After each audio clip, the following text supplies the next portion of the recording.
One.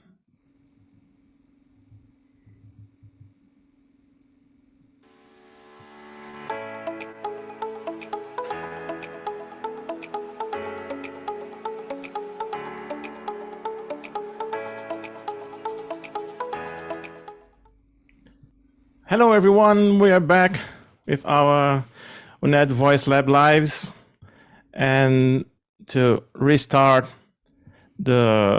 our little show here, we have a super special guest. But before talking about him, I'd like to remind you that here at the UNED we have the specialization course in pedagogy and technology of the singing voice, and registrations are open. The course will start in January, goes up to June, and we'll have the opportunity of studying with Filipa Lã, Johan Sundberg, Sten Ternström, Svante Granqvist, Brian Dew, and it's an amazing opportunity. Don't miss it. But let's start.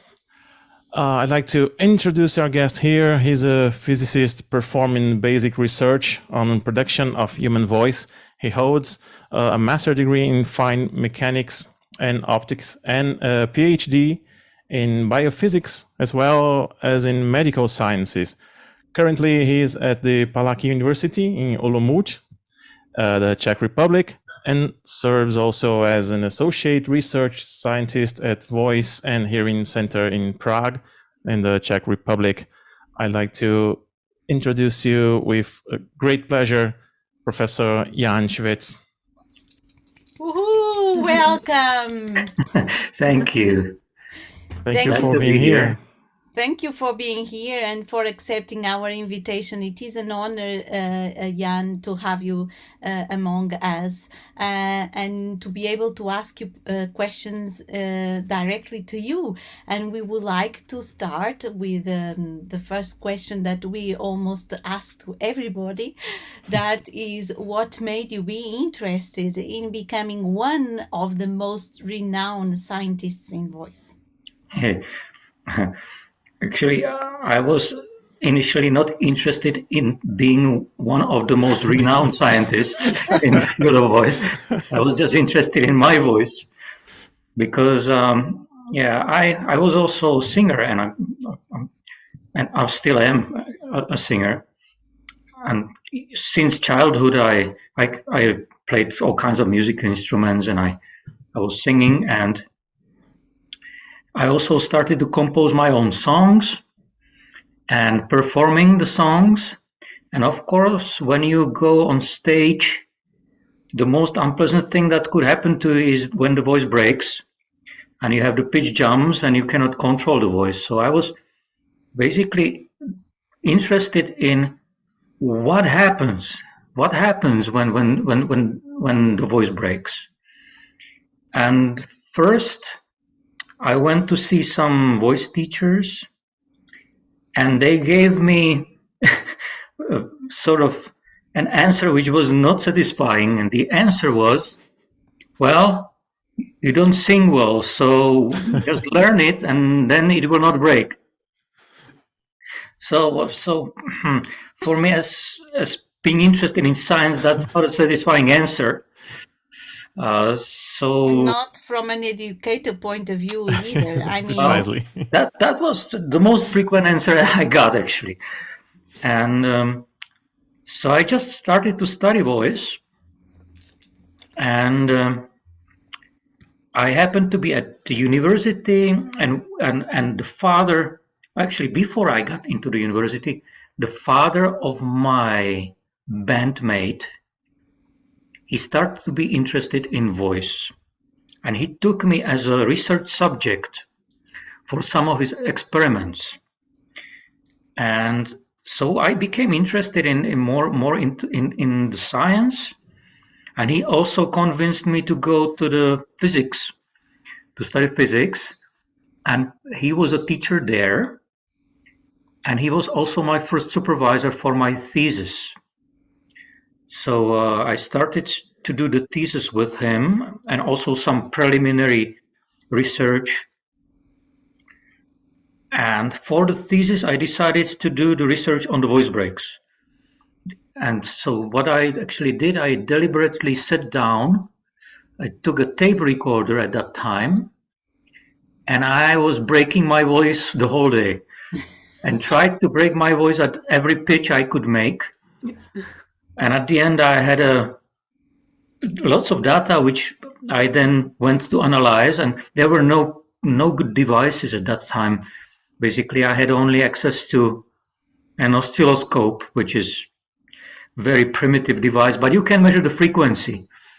So I was finding the places where when the voice braked, and I was measuring the frequency before and after the break. And actually, there was quite some interesting findings out of that, because the most typical thing, what you think about pitch jumps, because it's also about pitch jumps. So when you take a recorder, a flute, and you overblow the flute, and you get an octave jump and then a fifth jump. So I was interested in whether I get also the octave jump and the fifth jump, and I didn't. I did completely different intervals, and the intervals there were in my voice at that time. It was like a fifth. So the first jump was about a fifth, and then when I got up with the pitch, it was less than the fifth. It went down to the what's the proper word? A quart and a third. The higher I went, the smaller the jump interval was. So that was quite interesting, because you do not find that in any other musical instrument. So that became my thesis. And one more interesting thing, what actually was happening was, when I was trying to do it at very low pitch, I couldn't make the voice jump from chest to the falsetto register, but it went to subharmonic. So it went suddenly an octave down.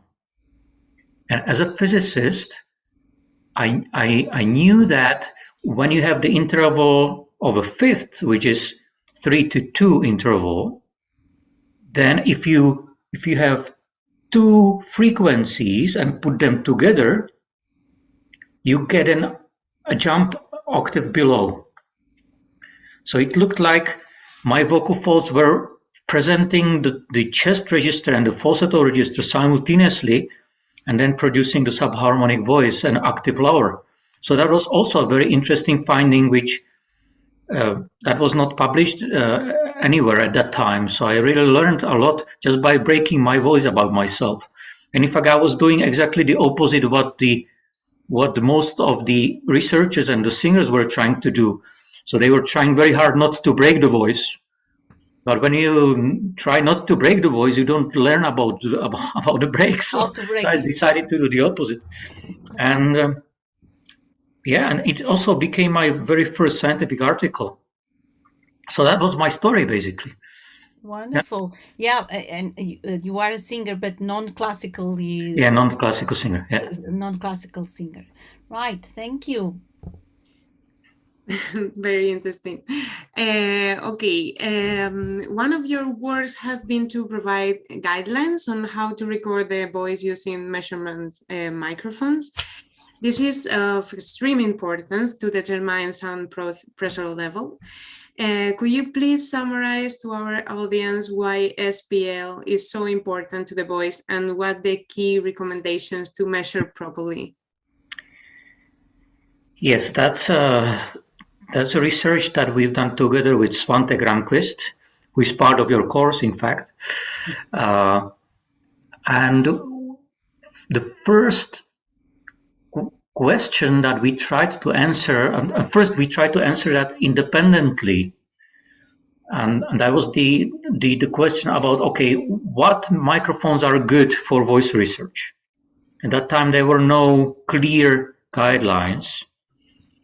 And it happened that I was putting some presentation together, and Svante was also putting together his own presentation. And then when I came to Stockholm, being invited by Johan Sundberg, we just sat down with Svante and said, okay, let's do it together. And we said, okay, we know everything already, so it will be an easy paper to write. But as we sat down and tried to very carefully lay down all the rationale behind choosing proper microphones, it took us 5 years to complete that paper. It really took a lot of time because we realized that the absolutely the most basic, most fundamental issues were not quite understood properly, and sometimes we didn't even have proper data. But basically, the one major recommendation is to use microphones which record your voice as accurately as possible and not make your voice more beautiful than it is, which in fact is the case of a lot of performance microphones that are used by singers. These microphones are really doing a great job to make the voice beautiful. But for research, we don't want that. So that was one important thing that we wanted to clarify. What is the difference between the performance microphones and the measurement microphones? And the very basic thing to consider is how does the microphone receive the different frequencies? And a good measurement microphone should pick up different frequencies with the same sensitivity, so it should not amplify any frequencies. And the performance microphones very often amplify the region around 3000 hertz. That's where that's the frequencies to which our ear is very sensitive to. So when you have that amplified, it gives an impression of very nice voice. So the very first thing is not to have a microphone that does not do that. The other thing is that the noise of the microphone should be less intensive than the intensity of your softest voice. Because if you want to measure really your soft phonations, the level should be higher than the noise of the microphone. And often that's also not the case. You have, when you try to do measurements with laptop, or very often the microphones are quite noisy. And in fact, the rooms are noisy. That's also quite important to consider. If you want to measure soft voice, you have to be in quiet environment and you have to have a good microphone which is not noisy. And the third important thing to consider is that the microphone should be capable of picking up your loudest voice without any distortion. And again, many microphones are not able to do that. People are capable of phonating at or producing 130 decibels at 30 centimeters away from the mouth. 130 decibels. That's a lot. And if you use a cheap microphone and you are very close to the mouth, you can easily overblow that microphone so that it does not reproduce your sound pressure level, your SPL accurately. And also the timbre of the voice will be distorted. So that's the third important thing about how to choose a proper microphone. And there are more things, but that we could talk forever. So I think these three are the most important ones. Yeah. And regarding the SPL, actually I found a very nice citation from the Guinness Book of World Records. And I will read that to you. So it says, the classroom assistant Jill Drake from United Kingdom had a scream that reached 129 dBA when measured at the Halloween festivities held in the Millennium Dome in London on October 2000. So it says, it says the name of the person, and it says that it's 129 dB, but it does not say at what distance. So in fact, that information is completely useless, because if you put the microphone here, or if you are 1 meter apart, or you could be a kilometer apart, then you get completely different levels. So providing information without distance from the microphone does not make sense if you talk about voice. It makes sense if you talk about hearing, because if the sound has the level of 129 dB and you hear that, we know that that's very high. But if you want to talk about voice, it really makes a big difference when you do not consider or big difference if you have different distance from the microphone. So that's important for measurement of sound pressure level. And there are some more things. Let me have a look. I made some notes here. It also deals with the noise. In fact, when you want to do good measurements, it's very good if you do not record only the voice, but you also record the silence. If you record the silence, you know what the noise is. And that tells you how accurately your measurements are. And we know that the noise can disturb measurements such as jitter and shimmer, which are indicators of voice quality. And once you know the noise level, and you have the sound pressure level of your voice more than 30 dB above the noise level, then we know that we can very reasonably measure also the parameters such as jitter and shimmer. And if you're more than 40 dB higher than the noise, then it's almost perfect accuracy. So these things are quite important. And of course, another thing, sometimes you can measure the sound pressure level with software like Ph.D. And Ph.D. has an intensity button that you can press, but in fact, that's a value that's not calibrated. And if you attach different microphones to the Ph.D. software and you record the voice with different microphones, you will get different sound pressure levels. So you always need to have something that provides you a calibration. And the calibration can be done with a sound level meter, which is a device which shows you the decibels very accurately. Or you could have special calibrators or specific sounds that are at very defined level that you record together before your voice recording, and then you can relate your voice to that specific known sound pressure level. And when you do that, then you can measure the sound pressure level of your voice. So these are sort of the very basic recommendations that we try to put together. Wonderful. And a question that emerged here in my head is that, everything that we do with our voice depends on the pitch we do and the sound pressure level.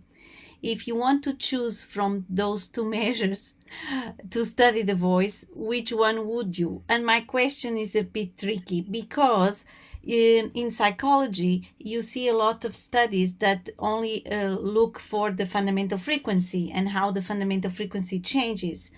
Is that something that tells you a lot about the voice, in your opinion?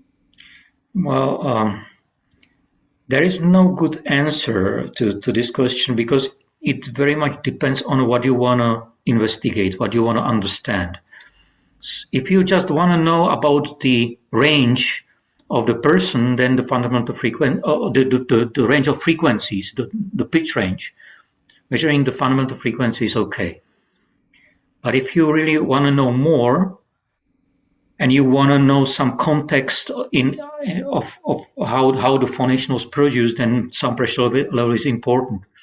And sometimes maybe you can need only the information about the sound pressure level and not about the fundamental frequency. So sometimes you want to know more about the spectrum of the voice. So it really depends on what your question is. And that relates to my next question, that from all forms of ways that we have to study the voice, such as this acoustical analysis that we were talking about, fundamental frequencies, jitter, shimmer, SPL, electroglottography, inverse filtering, video stroboscopy, the accelerometry, and chemography that you have developed, and we will ask you more about that. Is there, in your opinion, a type of measurement that is more complete, provides more complete information on how the voice works, or shall we do a mix? When we design a study about the voice, we should think about different ways of looking at the voice. The latter. So you should again, it's about what you want to find, what you want to know. Mm-hmm.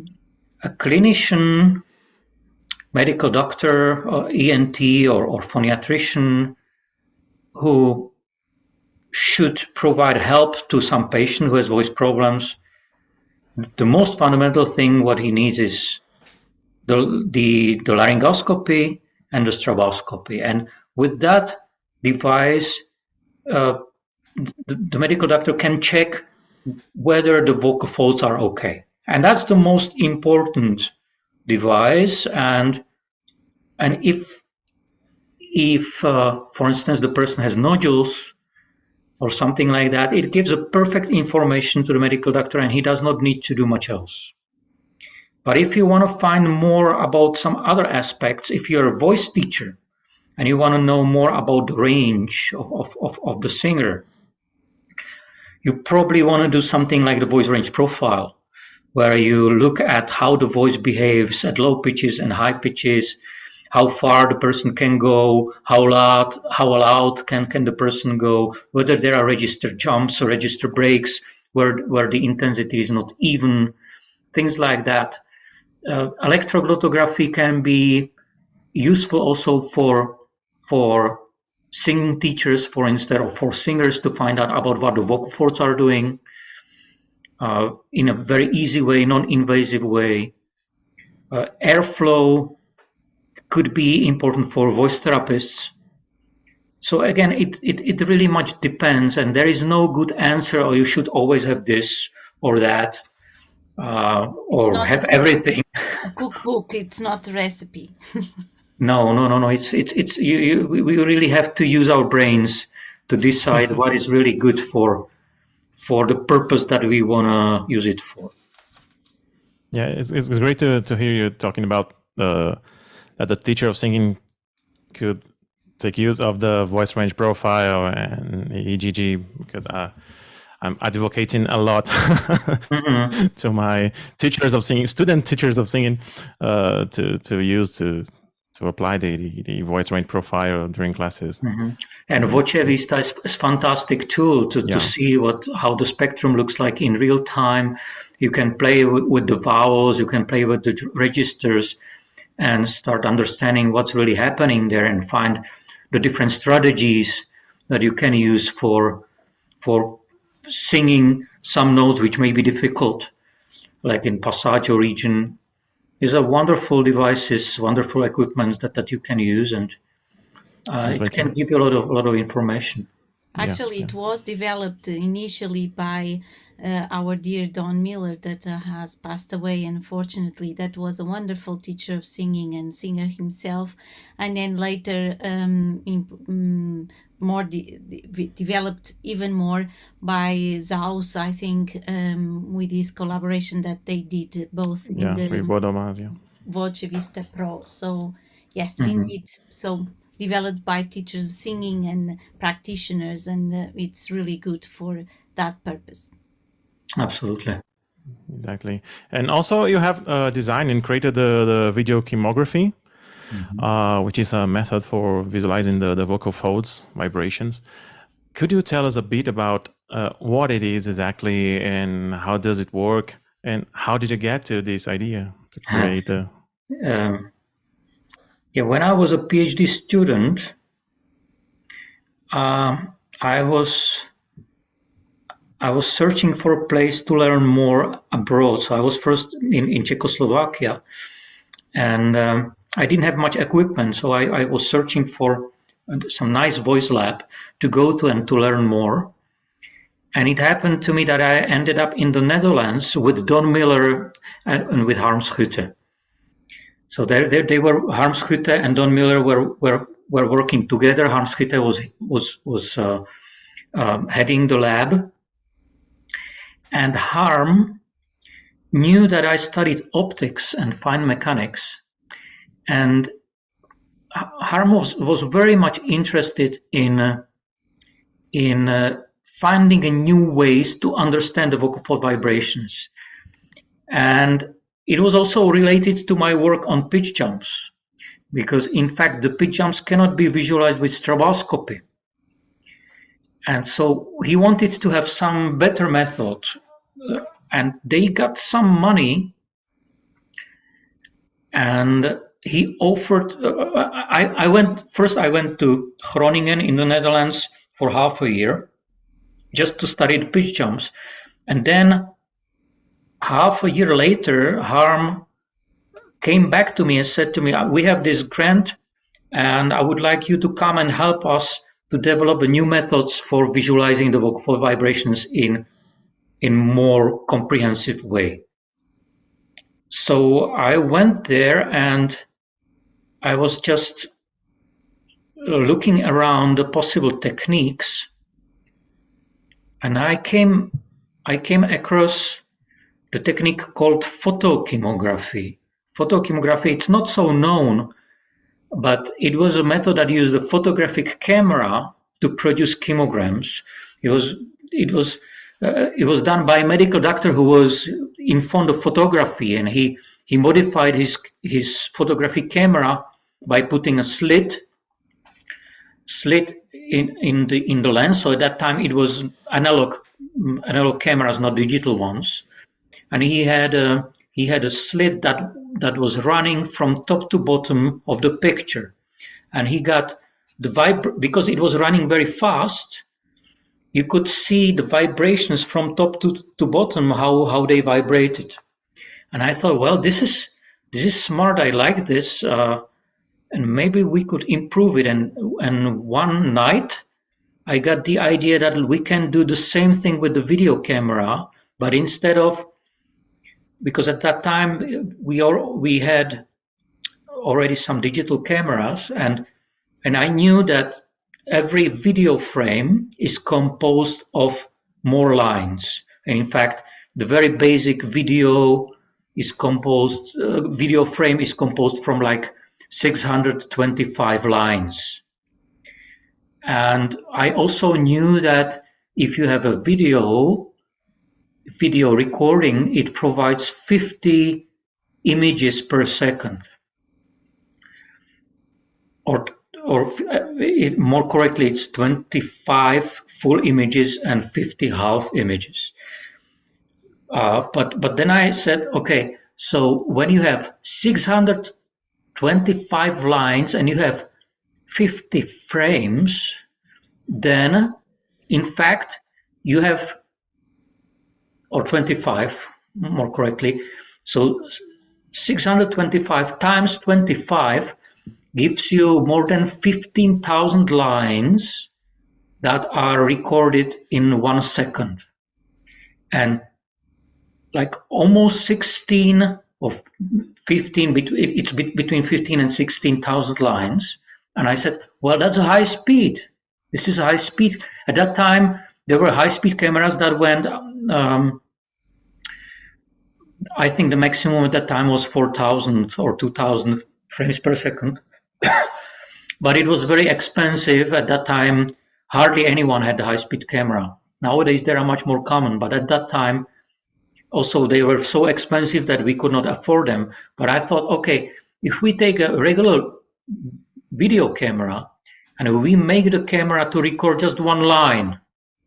If you record just one line, and you can speed up the process of recording that one line, and you can transmit more than 15,000 images of that line per second, and you have a high-speed recording of one line of the vocal folds. And that was the idea behind video chemography. So basically, you have the vocal folds vibrating, and you say, okay, I'm interested in what's happening just in the middle of the vocal folds, in that one line in the middle, where the amplitude is maximum.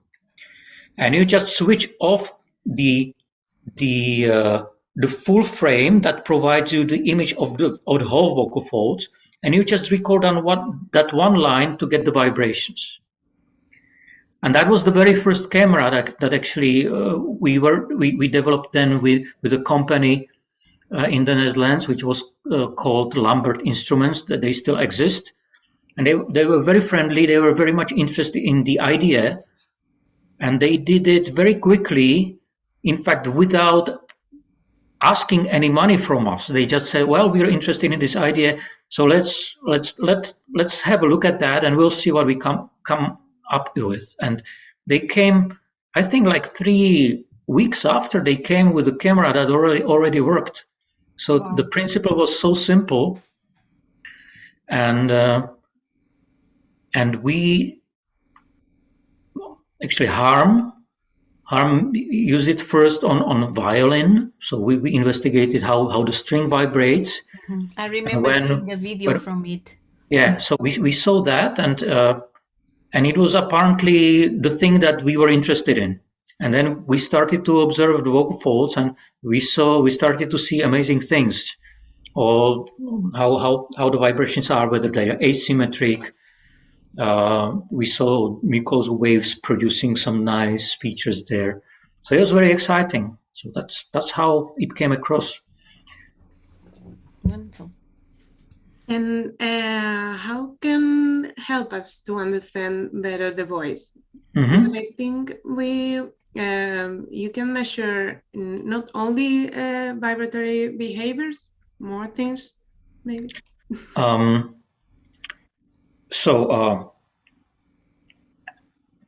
Essentially, it provides you information about the function of the voice, and it's a complementary tool to the stroboscopy, which in fact provides you very nice images of the whole vocal folds.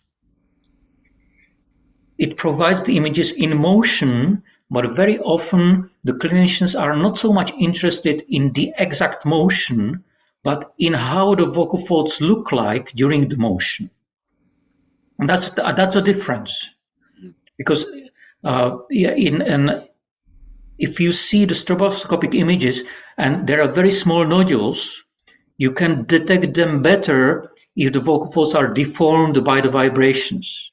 So it provides you information about structural problems, but it does not necessarily provide you information about the problems with the vibration. And the vibration is the most basic thing, what is behind the voice. So if you want to understand the voice, we have to understand the vibrations. And it's our sort of hope, and we're still getting there. It's a slow process, but we're trying to understand how the behavior of the vocal folds is related to all kinds of different voice problems. And we know that there could be different reasons for voice problems. There could be reasons, of course, there could be structural reasons, like there is a lesion. But there could be also a reason which is due to asymmetry between the left and right vocal fold. Or there could be asymmetry between anterior and posterior part of the vocal fold. There could be problem with the muscle, there could be problem with the mucosa, and these problems are transferred into the vibration. And in video chemography, we see a lot of features, and we are starting to understand which features tell us about which kind of a voice problem. So it's kind of a more advanced tool. It's not for every clinician. If the clinician is interested in just basic diagnosis, and it's just the clinician who does not want to do research, he just want to immediately help the patient, then stroboscopy may be good enough. But there may be patients that come to the doctor, and the doctor does the exam, and not much can be seen during the exam. So there is no clear finding. So in that case, it's better to have some more advanced examination to understand more deeply what the problem is, especially if the singer complains. So it's not good to tell the singer, okay, your vocal folds look good, so no problem with me. You probably have a bad voice technique or something, which sometimes happens too. But fortunately, there are more and more clinicians who have more possibilities. They have high-speed cameras, they have video chemography, and then they can have a more closer look and see what's really happening. And of course, as more information you have, as better care you will provide. So it's something to look for. Yes. And speaking about voice disorders, we cannot forget about your work on vocal dosage. So I know that you have been developing this concept of vocal dosage. So could you please provide our listeners with some insights on what is vocal dosage and how you can measure it and why is it important? So this is my work with Ingo Tietze in the United States. In fact, it was the idea of Ingo, who wrote a project about investigating how much people talk. It's basically about how much people talk. There are questions. Okay, do women talk more than men? A stereotype. Be careful. Yeah, right. Yeah. And I'm not providing the answer here. I'm just putting the question. So, but it's a relevant question. Or the voice teachers, the teachers at schools have lots of voice problems. Could that be because they talk too much? And if yes, how much is too much? So you really need something to measure how much really, what is the load on the voice. So Ingo started up the concept of vocal doses. And when I was in the United States, we were developing a voice dose meter that gave us the possibility to really go to the teachers at schools, give them the device and measure them the whole day for 2 weeks, how much they talk at work, how much they talk at home. Some people may talk more at home than at work. All these things we started to measure. And then there was the question, okay, so what are the measures? What will be the doses? So the very basic dose that was known already from before was just the time dose. So you measure the time during which you speak or during which your vocal folds are vibrating. So that's one dose, but that does not take into account the frequency.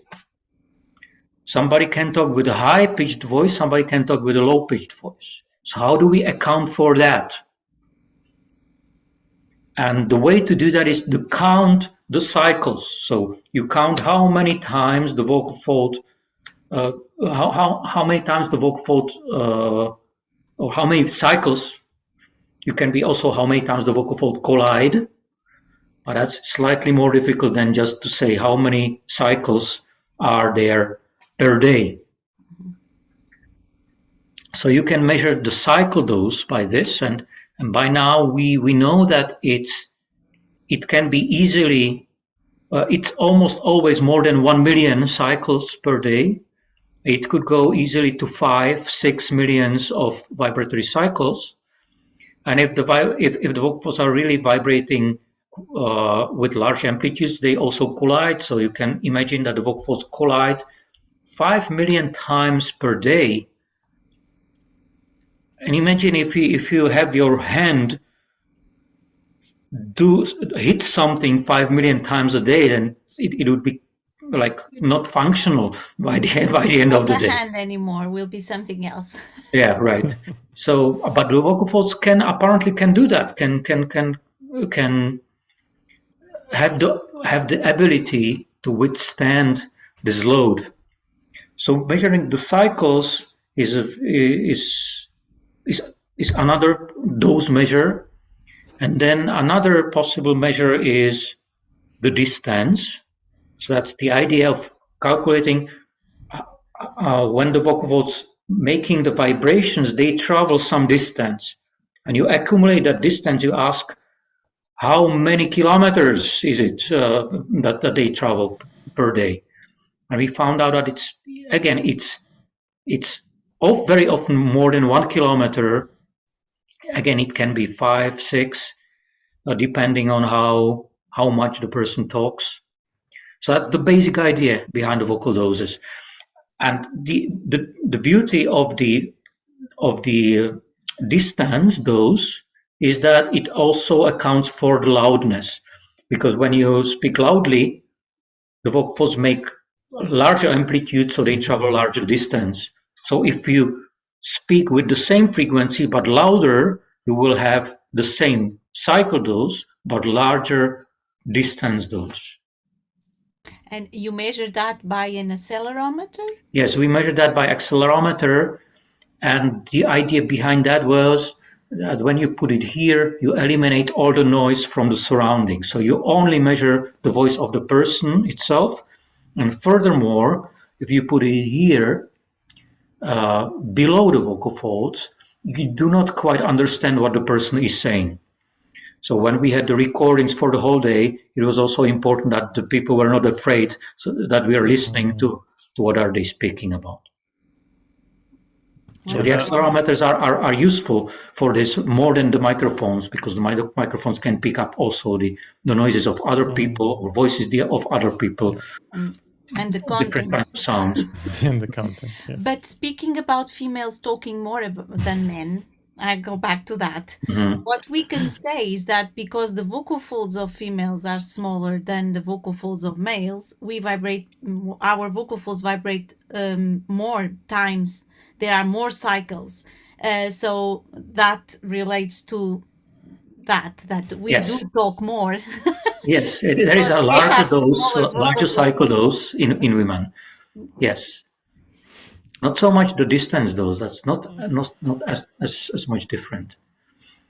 Yes, and you have been studying voice biomechanics and for many years, and recently you published that fantastic paper on the update of the aerodynamic myoelastic theory, which you presented during past conference.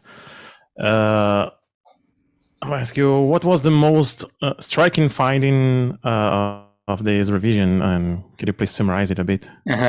Just a bit, because it's too large. Yeah.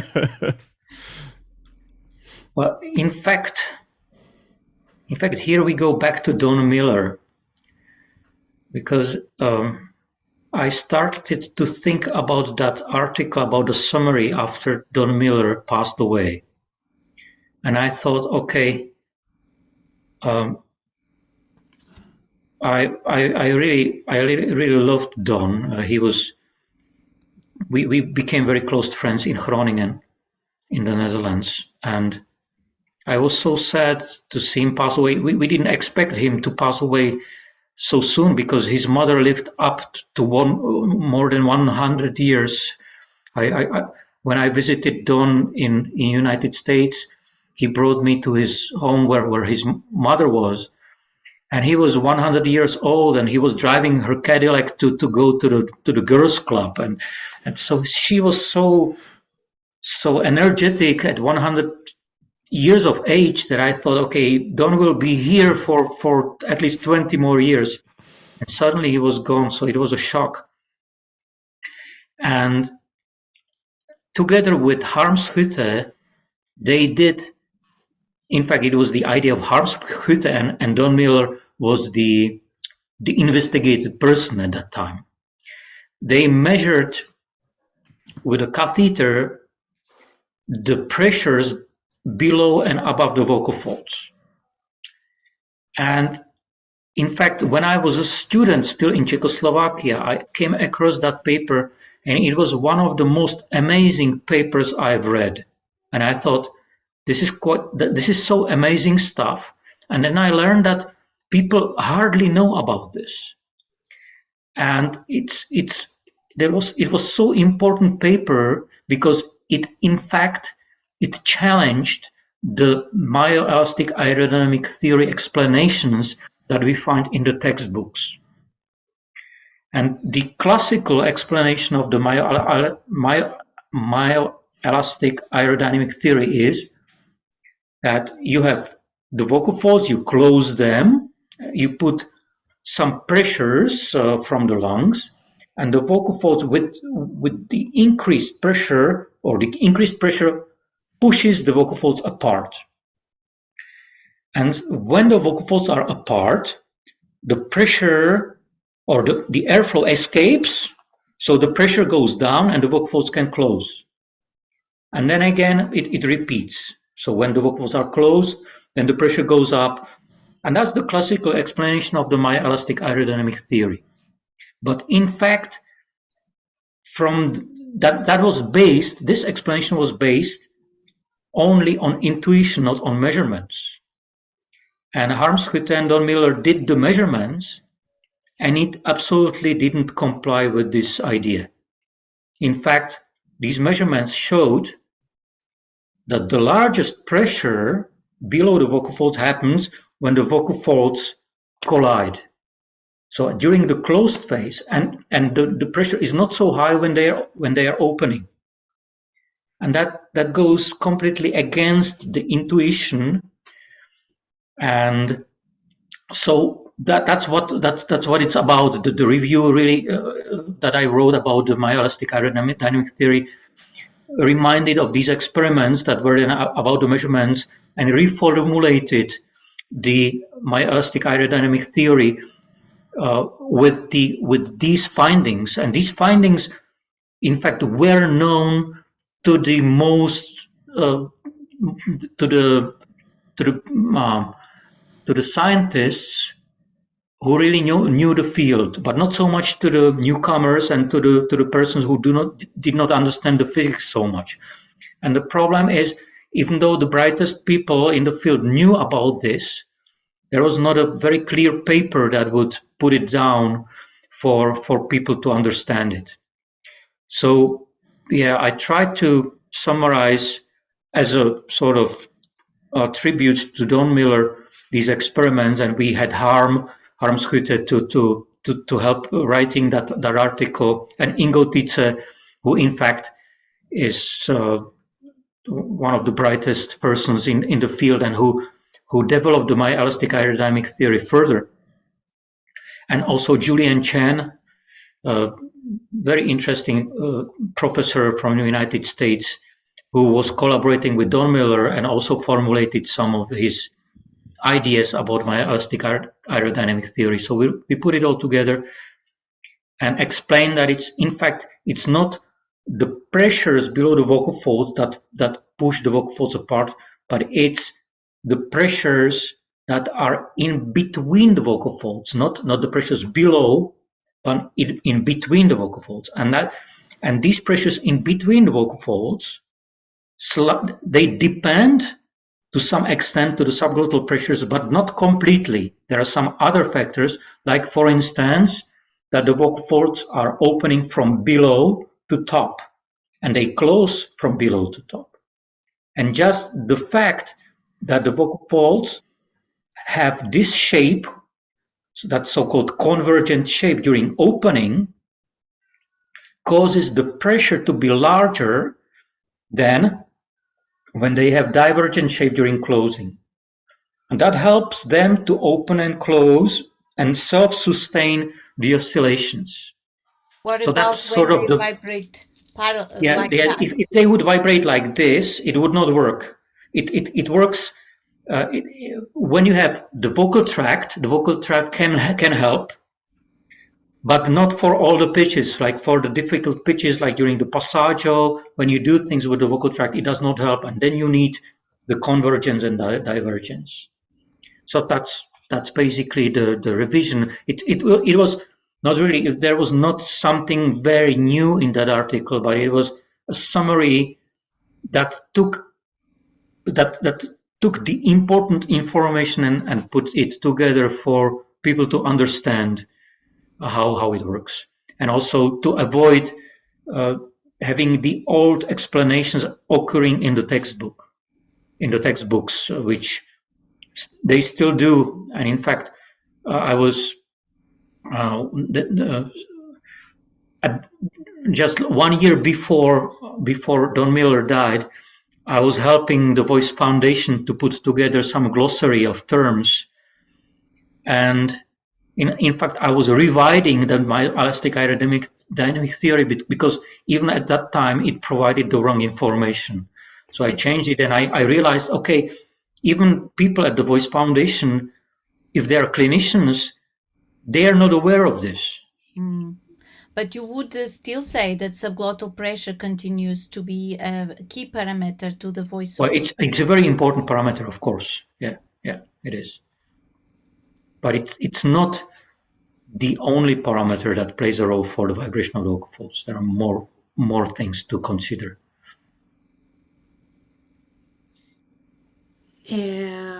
Well, now that we know so much about the voice, I would like to ask you, what is your opinion on the bridges between voice science and pedagogy, on evidence-based practice in voice care and pedagogy?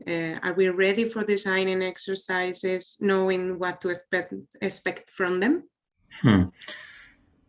This is a very tricky question. I don't have a very direct collaboration with voice teachers at this moment, so I hesitate to provide a very clear answer here. I think that we have tools to much better understand what's happening that can be used by the voice teachers. And they could try to design exercises based on the knowledge. But there are things that we still don't know. So there are some empty spots that have to be considered. So probably I would say you can design some exercises for specific voice tasks, but I'm not sure whether you can do that for all of them and whether these voice tasks would be universal one that would work for every person. It looks like individual singers could have different strategies and different gifts, different anatomy, different possibilities how to use the vocal folds, the vocal tract. And for each of the singers, you could possibly consider slightly different strategies. There is not a universal model that I see at this point. Great. Wonderful. In all these years of voice research, is there any finding that was more striking to you?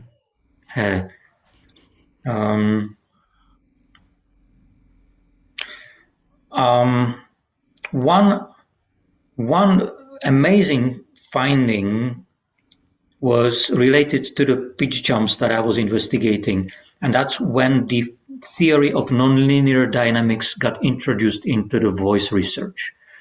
That theory essentially said that you could have vibration systems like vocal folds that can jump very suddenly, seemingly without a reason. And it provided the theory, very, very robust mathematical theory behind that. So that was one very amazing, striking finding that I learned during my studies still. And And there are some new developments in, for instance, high-speed imaging techniques. The high-speed cameras becoming more and more accessible. The speed of the cameras are getting larger. There is even the people from Erlangen have put together a tutorial how to put together your own high-speed system. So these things are very nice and very exciting. But I guess the nonlinear dynamics was one of the most striking findings. It's quite some years ago already, but still, I consider that very, very important development. And talking about the future, what is one of the most burning questions you have at the moment? The big question is really, or the big task is to understand the relationship between vocal fold vibrations and the anatomy and physiology and pathology of the voice, of the vocal folds and of the vocal tract. So just being able to understand the vibrations, it's related also to video chemography, because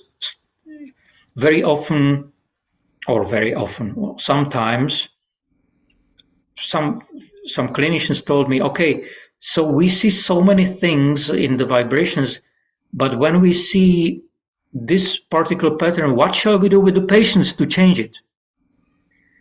And so far, there are no good answers. So that's my burning question, that I'd like to know much more about that and help the clinicians.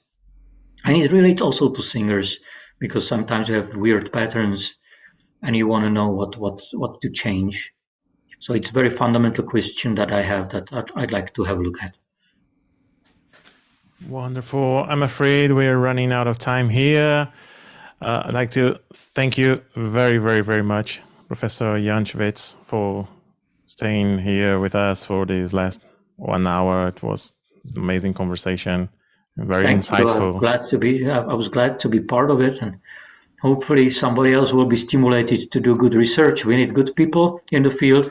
We need to do very good research so that we can provide it for understanding of our community, to patients who have voice problems, to singers, to just school teachers, basically voice professionals, and also the teachers of singing, voice therapists.